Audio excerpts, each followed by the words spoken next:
И понатаму постои огромен расчекор меѓу образовните кадри и реалните потреби на пазарот на трудот. Иако последниве години за 6% е зголемен бројот на средношколци во средното стручно образование, и понатаму голем број на образовни профили се дефицитарни. Иако оваа година се воведоа дуални паралелки, за дел има огромен интерес, но не и за тригодишното дуално образование, иако за учениците државата обезбедува по 3500 денари стипендии во рок од 9 месеци.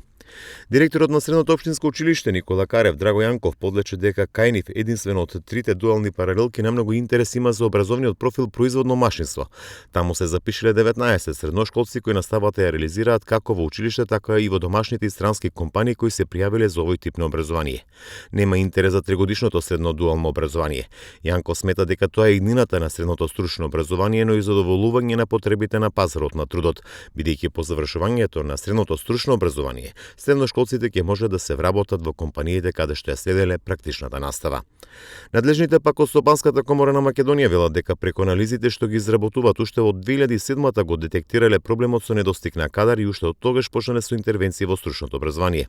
Во 2017 со поддршка на комората 11 компании се вклучиле во соработката со средните стручни училишта. Најмногу од нив биле компании со странски капитал, за чие што корпоративна култура и јавно-приватно партнерство со училиштата представуваше ново позната практика за создавање кадар со адекватни знаења. Набрзо ваквата практика беше препознаена и од македонските компании, се постигна бројка од 211 компании вклучени во конкурсот за упис во средните училишта.